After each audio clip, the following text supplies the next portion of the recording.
ठीक है। चलिए, तो हम लोग ने देखा होगा, आज हम लोग इसके आगे का देखते हैं। ठीक है, हम लोग आज क्या क्या देखेंगे, मैं इसे मिटा दे रहा हूँ, इसे आप नोट कर लीजिए कि कल का क्लास का ये चीज।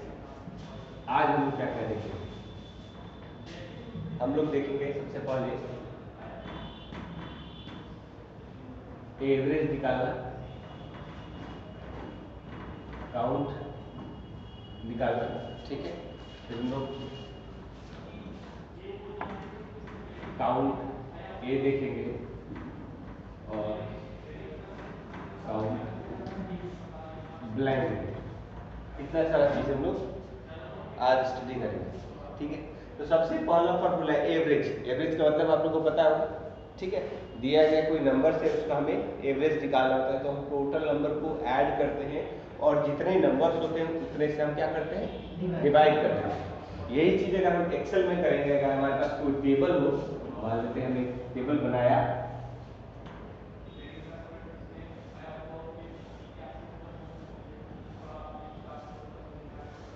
ठीक है, हम कोई नंबर लिख देते, जैसे हमें यहाँ ए बी सी डी 1 2 3 4 5, हम कोई नंबर लिखते हैं जैसे 2 3 5 और हम लिखा 7। हमें इस कॉलम में यहाँ पर उसका हमें रिजल्ट देखना है। ठीक है, तो अब नॉर्मली अगर होता तो क्या करते हैं, 2 plus 3 plus 5 plus 7 divided by 4।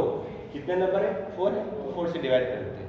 लेकिन यही चीज हमें एक्सेल में करना है, तो हम कैसे करेंगे, यहाँ पे हम क्या लिखेंगे, हम वो फार्मूला लिख रहे हैं। ठीक है, आप उसे नोट कर लीजिएगा। तो इसका फार्मूला होगा equal to A V E R A G E, bracket में लिख दीजिएगा cell range. Cell range, cell range मतलब कहां से कहां तक। तो ये फॉर्मूला होगा, इसको जब यहां लिखेंगे तो कैसे लिखेंगे, equal to A V E R A G E space, तो हमारा पहला सेल एड्रेस क्या है, 2 है। सेल एड्रेस क्या है उसका, C1 और लास्ट सेल एड्रेस C4 लिख करके जैसे इंटर दबाइएगा वो उसका खुद ब खुद एवरेज निकाल लेगा। क्लियर है, बात समझ आई। अगर मान लेते हैं हमारे पास एक और नंबर है, यहाँ पे है 4 5, अब इन तीनों का यहाँ एवरेज निकालना है, तो उसका फॉर्मूला क्या बनेगा, सबसे पहले क्या लिखेंगे, सबसे पहले क्या लिखेंगे, equal to average, A V E R A G E, bracket में क्या लिखेंगे, क्या लिखेंगे, A3 रेशियो में double column, double column C3।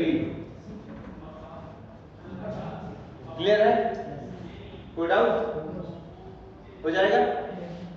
चलिए मिटा दे, नोट करिए, फटाफट नोट करिए।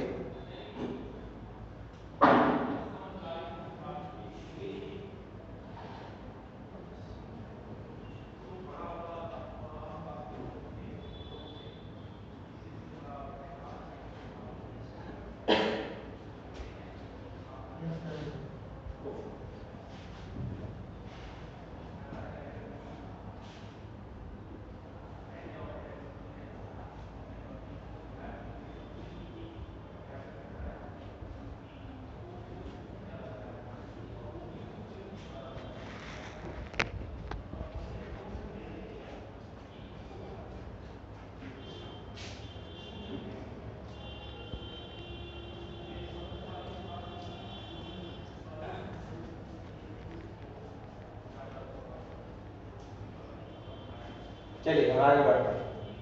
ठीक है, तो हमने एक फॉर्मूला सीख लिया। ठीक है, मिटा दे, यस सर।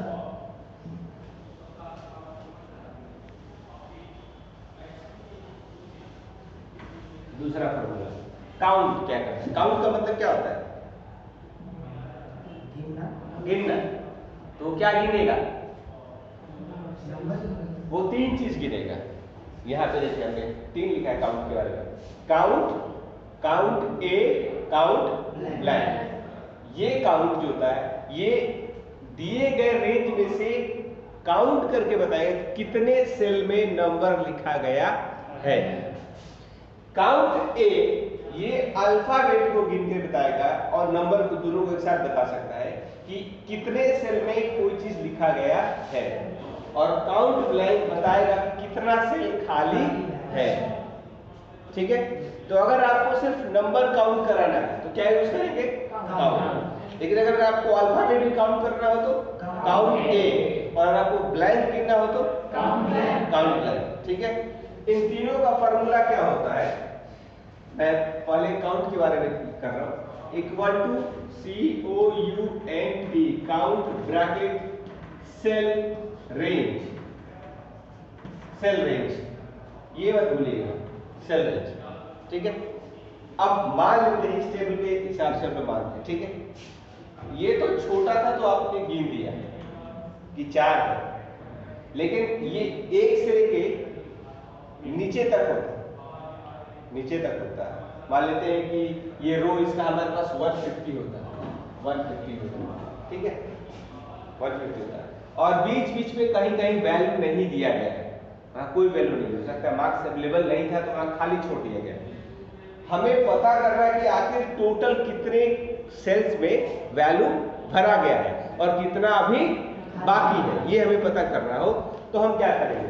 तो मान लेते हैं कि हमारे पास कॉलम सी है, लेकिन ये हमारे पास हम मान सकते हैं कि ये रो 150 तक वैल्यू भरा है। रो कितना तक? 150 तक। तो हम उसका फॉर्मूला कैसे बनाएंगे? ठीक है, तो equal to COUNT, count start cell range. तो पहला सेल एड्रेस कितना है हमारे पास? C1 और लास्ट सेल एड्रेस कितना हो जाएगा? C150। तो रिजल्ट अभी अगर हम यही मान के चलते हैं तो कितना आना चाहिए? रिजल्ट कितना आएगा? कितना कॉलम में वैल्यू भरा है? 4। तो इसका आंसर कितना आएगा?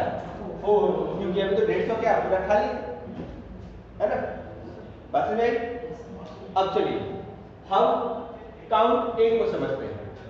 काउंट ए को अब एक और एग्जांपल समझ लेते हैं इसी में। ठीक है, हमने खाली लिख दिया ए भी लिख दिया एब्सेंट। ठीक है, और अगर अब हम यही formula equal to COUNT, count C1 double column C5 लगाते हैं तो इसका रिजल्ट हमारे को मिलेगा 4। बट यही फॉर्मूला अगर हम लिख देते हैं COUNT, count A bracket C1 double column C5, इसका आंसर मिलेगा हमें 5। दोनों में समझ लीजिएगा, काउंट सिर्फ नंबर काउंट करेगा और काउंट ए नंबर भी काउंट कर देगा और अल्फाबेट भी काउंट कर देगा। अंतर दिखा आपको? काउंट ए लगाने से रिजल्ट कितना हो जाएगा हमारा? 5, क्योंकि ये भी तो लिखा हुआ है, वो उसको काउंट कर देगा। लेकिन सिर्फ काउंट नहीं करेगा। क्लियर है? इसमें कोई डाउट? इसको नोट करिए, आपने नोट से करते जाइएगा। अब हमारे पास बचा काउंट ब्लैंक।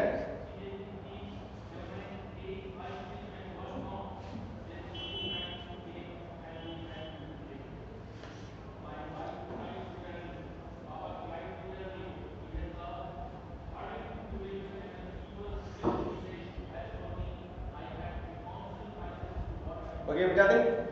चलिए, तो हम दो फॉर्मूला समझ गए, काउंट ए का अंतर भी समझ गए। अब हम लोग समझते हैं काउंट ब्लैंक।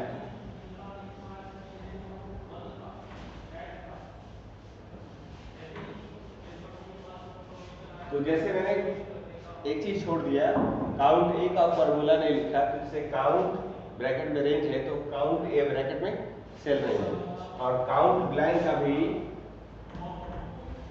ब्लैंक। याद रखिए स्पेस नहीं होगा, फॉर्मूला के इसमें स्पेस नहीं होता है। ब्रैकेट में सेल रेंज। ठीक है, अब हम यहां से यहां तक काउंट करते हैं। देखिए हम यहां से लेके यहां तक काउंट करते हैं, यहां से हमने जो हाईलाइट किया उसको काउंट करेंगे। ठीक है, तो फॉर्मूला क्या होगा, इक्वल टू COUNTBLANK ब्रैकेट हमारा क्या होगा फॉर्मूला, क्या लिखेंगे यहाँ पे, क्या लिखे बंटू,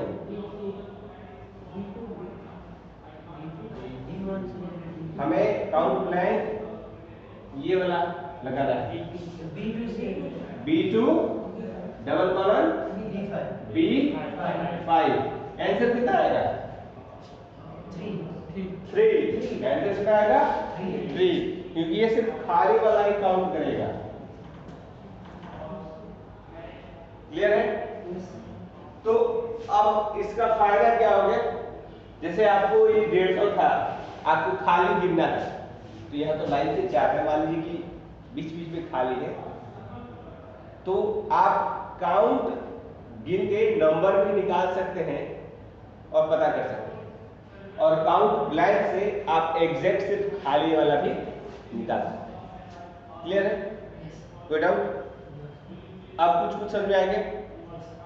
ठीक है, अब 2-3 और फॉर्मूला देखते हैं, काफी इजी। ठीक है, हम लोग बार बार इसी रेफरेंस का इस्तेमाल करेंगे, काफी छोटा छोटा। ठीक, एक फॉर्मूला होता है मैक्स, एक फॉर्मूला होता है मीन। ये हमारा फंक्शन है, max function mean, max for maximum और मीन फॉर मिनिमम। तो मैक्स क्या करेगा, आपको लिख लीजिए, फुल फॉर्म लिख लीजिएगा, मैक्स सबसे बड़ा वैल्यू तक दिखाने के लिए और मीन सबसे छोटा वैल्यू दिखाने के लिए। ठीक है, तो मैक्सिमम मतलब यहां पे लिख लीजिएगा हाईएस्ट वैल्यू, हाईएस्ट वैल्यू निकालने के लिए, और मिनिमम लोवेस्ट वैल्यू। ठीक है, लोवेस्ट नंबर या लोवेस्ट वैल्यू बोलिए। तो फॉर्मूला हम लोग लिखते हैं, फॉर्मूला मान के हमको निकालना है, ये वाला इस पूरे रेंज में हमें निकालना है हाईएस्ट और लोवेस्ट। ठीक है, तो equal to max cell range, formula हो गया equal to max C1 double colon C4, answer कितना आएगा, 7 आएगा, इसका आंसर 7 आएगा। और again equal to mean bracket cell range,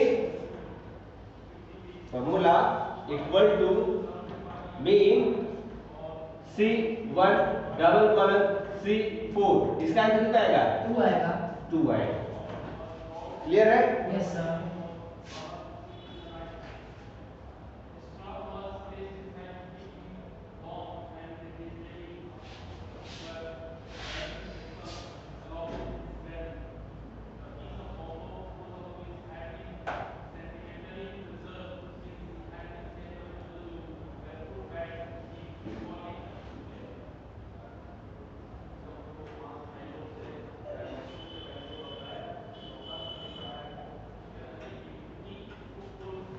complete. तो इतना दिन से हम लोग फॉर्मूला के बारे में पढ़ रहे थे। ठीक है,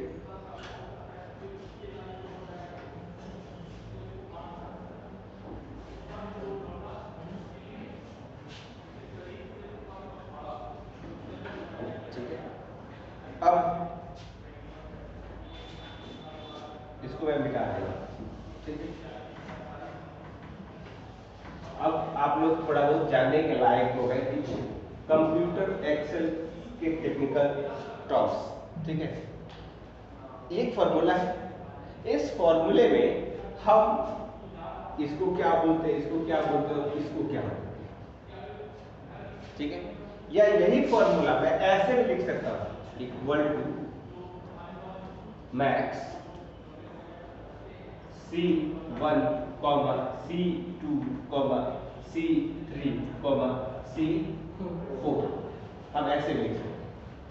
तो यहां पर ये क्या है, ये क्या है और ये क्या है, ठीक है, इसी को समझ लीजिए। ये हमारा इक्वल साइन हम लगाते हैं फॉर्मूला में।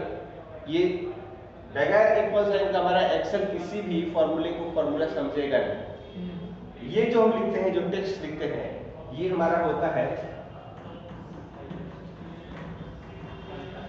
फंक्शन। क्या बोलते हैं सब लोग? फंक्शन। तो ये कौन सा फंक्शन है? मैक्स फंक्शन है। ये कौन सा फंक्शन हुआ? मीन। और ये जो हमने लिखा है, ये जो है, इसे बोलते हैं ARGUMENT,